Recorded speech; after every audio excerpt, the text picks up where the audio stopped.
नमस्कार, मैं Rajinikanth. Common coaching point में आपका स्वागत है। कल जो है सो वीडियो जो बनाए थे, उसमें जो है सो आपको ये 7वाँ तक जो है सो हल कर दिए थे, 7वाँ प्रश्न तक। इसके बाद इसका लघु उत्तरीय प्रश्न है। इसका जो है सो 5 जो है सो प्रश्न है, इस सभी को जो है सो आज हल करेंगे। पहला क्वेश्चन है, यूरोप में मध्यकाल को अंधकार का युग क्यों कहा जाता था? ठीक है।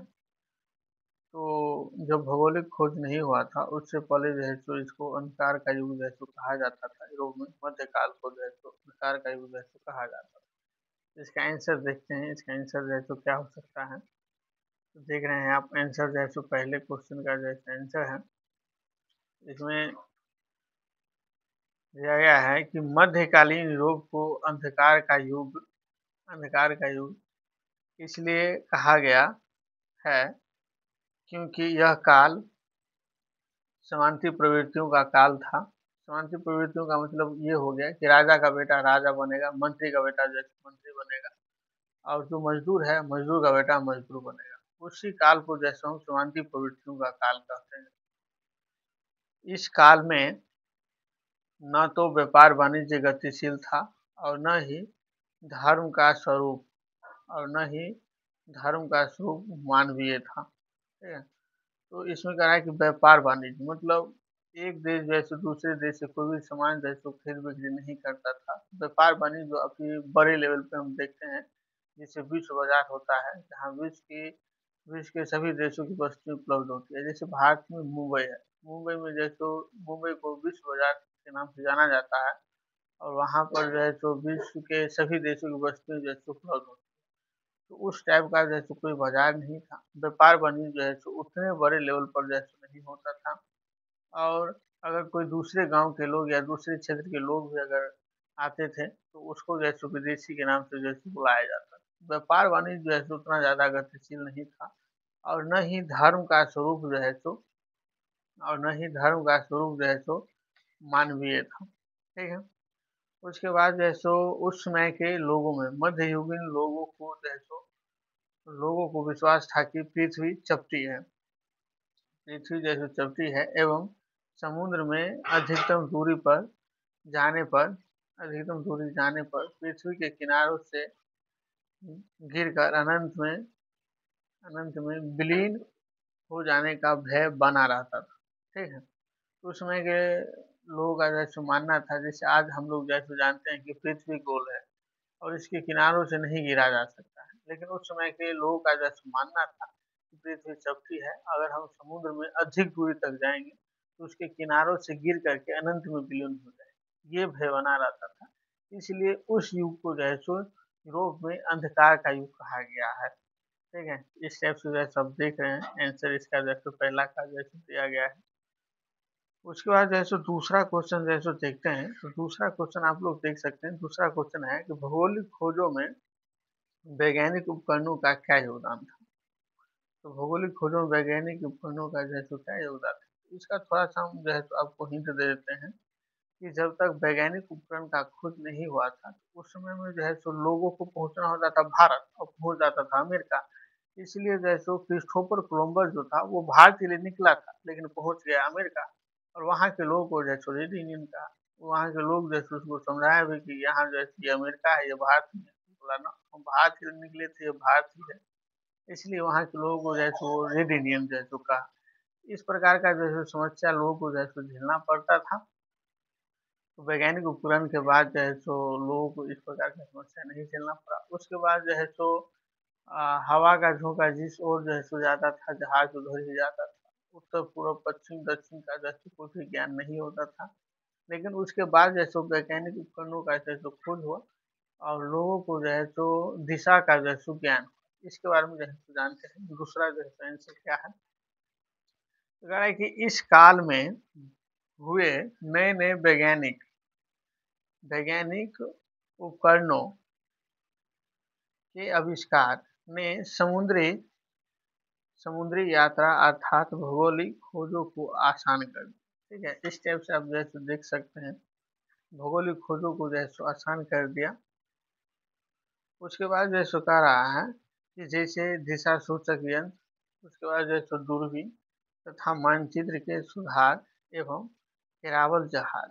ठीक है, तो इसका एक एक करके जैसे हम जानते हैं, जैसे दिशा सूचक यंत्र, ये दिशा को जैसे बता, अब अभी भी जैसे आपको जैसे दिशा दिशा सूचक यंत्र जैसे मिल जाएगा, उसमें जो है तो उसमें एक सुई होता है, आप इसको अगर किधरों घुमाइएगा तो वो सुई जो है सो नॉर्थ की तरफ जो है सो उत्तर की तरफ जो है सो इशारा करेगा। इससे लोगों को आज जो है सो पता चल जाता था कि किधर पूर्व है, किधर पश्चिम है, किधर उत्तर है, किधर दक्षिण है और हम किधर जा रहे हैं। तो उसके बाद जो है सो लोग जो है सो कम भटकता था समुद्र में। उसके बाद दूसरा है दूरबीन। ये गैलीलियो ने जैसे दूरबीन का आविष्कार जैसे 1600 ईस्वी में जैसे किए थे।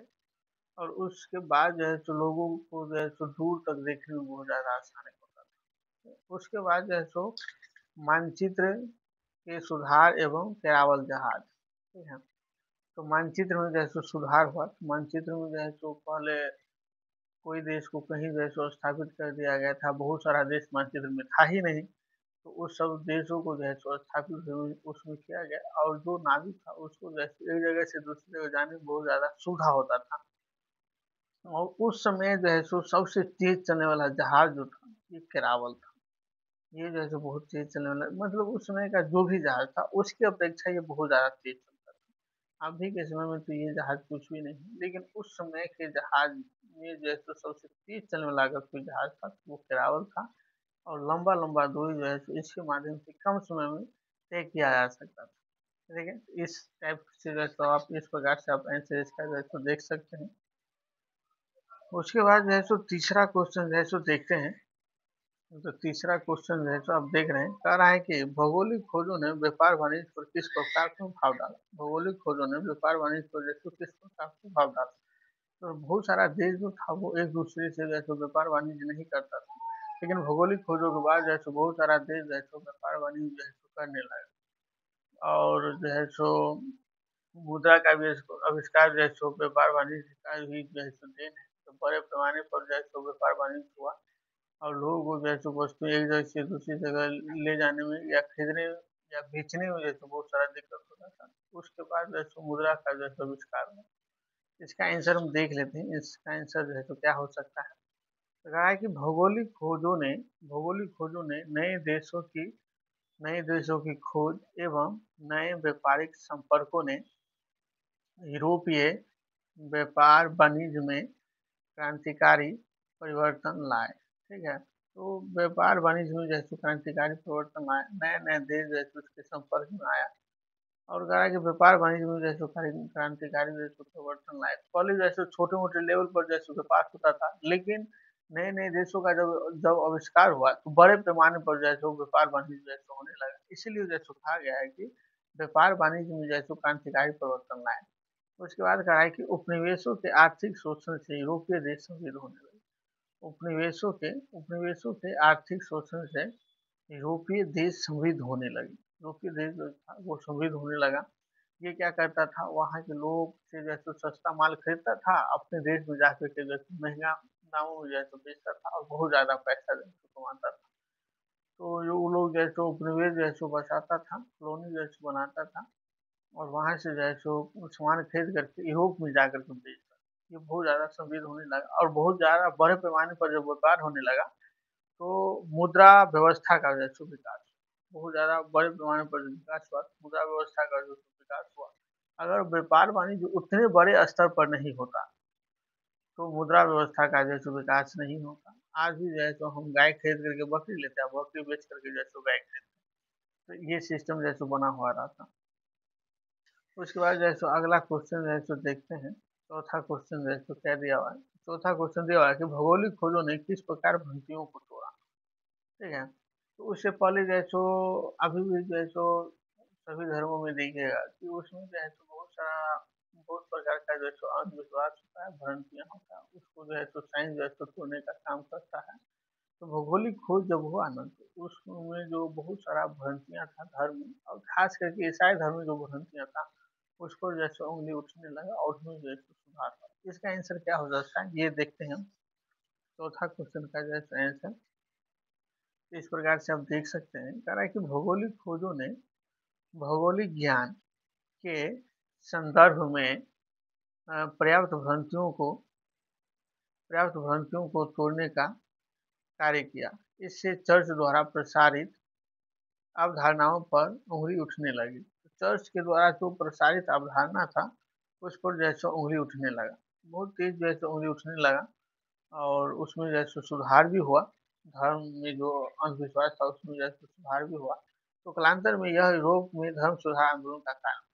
15वीं शताब्दी के आसपास जैसे यूरोप में धर्म सुधार आंदोलन जैसे शुरू हुआ, और उसमें जो व्याप्त जैसो भ्रांतियां था उसको जैसे सुधारने का जैसे काम किया। अगर भौगोलिक खोज नहीं होता तो ईसाई धर्म में या किसी भी धर्म में जो है सो भ्रांतियां जो था वो व्याप्त रहता, उसमें कोई भी सुधार जैसे नहीं होता। ठीक है, तो उसके बाद जैसे पांचवा क्वेश्चन देखते हैं। पांचवा क्वेश्चन कह रहा है, पांचवा क्वेश्चन कह रहा है कि भौगोलिक खोजों ने किस प्रकार विश्व के मानचित्र में परिवर्तन लाया। भौगोलिक खोज जब हुआ ना, तो एक देश को एक देश का संपर्क जैसे दूसरे देशों से नहीं, या एक देश का संपर्क जैसे बहुत सारे देशों से नहीं था, तो वो जो मानचित्र बनाता था ना, तो उस देश को जैसे दर्शाता ही नहीं।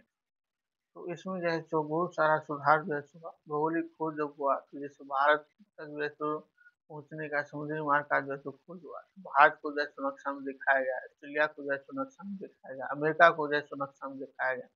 तो मानचित्र में जो है सो ये सारा परिवर्तन जो है सो आया। ये सारा आंसर जो है सो आप देख सकते हैं। तो कह रहा है कि भौगोलिक खोजों के पहले समाज अंधविश्वास से युक्त था। भौगोलिक खोज से पहले जैसे समाज अंधविश्वास से जैसे युक्त था। अमेरिका अर्थात नई दुनिया की खोज, उसके बाद भारत की खोज तथा ऑस्ट्रेलिया की खोज से उपनिवेशों की स्थापना होने लगी। तो अमेरिका का जब खोज हुआ, उसके बाद भारत, ऑस्ट्रेलिया, ये सब का जब खोज हुआ, तो वहाँ उपनिवेश स्थापित होने लगा, और उस देश को जो है सो मानचित्र पर जैसे दर्शाया गया। उसके बाद जो है सो फलस्वरूप साम्राज्यवाद का जो है सो विकास होने लगा। साम्राज्यवाद का मतलब होता है कि कोई अगर शक्तिशाली देश है, वो कमजोर देश को जो है सो हम कमजोर देश पर जो है सो आधुनिक तकनीकों के माध्यम से जो है सो हमला करता है, और हमला करने के बाद जैसे उसको हरा करके उसको अपने कब्जे में ले लेते, उसको कहा जाता है साम्राज्यवाद। ठीक है, तो ये सारा चीज जो है सो भौगोलिक खोजों के बाद ही जो है सो हुआ, और नया जो है सो मानचित्र जो है सो बन करके तैयार हुआ। इस प्रकार से आप इसका जो है सो स्क्रीन शॉट भी जो है सो ले सकते हैं। ये चौथा क्वेश्चन है। उसके बाद जो है सो ये जो है सो पांचवा क्वेश्चन है, और इधर देख सकते हैं आप जो है सो इसका पहला क्वेश्चन का जो है सो आंसर है। उसके बाद जो है सो ये दूसरा क्वेश्चन का जो है सो आंसर है। उसके बाद जो है सो ये तीसरा क्वेश्चन का जो है सो आंसर है। और इसको जो है सो एक्सप्लेन अभी तक नहीं किए हैं। अगर आप लोग कमेंट करते हैं तो हम इसको जो है सो एक्सप्लेन करेंगे। तो पहले अध्याय को जो है सो एक्सप्लेन नहीं किए हैं, पहले अध्याय को जो है सो हम एक्सप्लेन जो है सो करेंगे, और एक ही वीडियो में जो है सो ये पूरा एक्सप्लेन जो है सो हो जाएगा। उसके बाद जो है सो हम पार्ट 2 इसका जो है सो क्वेश्चन आंसर है वो जो है सो वीडियो लाएंगे। अगर आप लोग कमेंट करते हैं तब भी जो है सो इसको एक्सप्लेन करेंगे, क्वेश्चन आंसर बना करके छोड़ देंगे। अगर आप इस वीडियो को पूरा देखें तो प्लीज़ जो है सो सब्सक्राइब कर दीजिएगा, लाइक कमेंट जो है सो कर दीजिएगा, और साथ में जो है सो अगर कोई आपका साथी होगा तो आप उसे भी जो है सो शेयर कर दीजिएगा। आपके जो है सो एक सब्सक्राइब और लाइक से हम बहुत ज़्यादा मोटिवेट होते हैं। उसके बाद जो है सो हम नया वीडियो बनाने के लिए जो है सो तैयार होते हैं, और मेरे अंदर जो है सो पढ़ाने का जो है सो जुनून आता है। अगर लाइक कमेंट शेयर जो है सो नहीं होता है तो इससे जो है सो मनोबल टूटता है। इसीलिए अगर आप पूरा वीडियो देखें प्लीज़ सब्सक्राइब, लाइक एवं कमेंट जो है सो कर दीजिएगा, और पूरा वीडियो देखने के लिए धन्यवाद।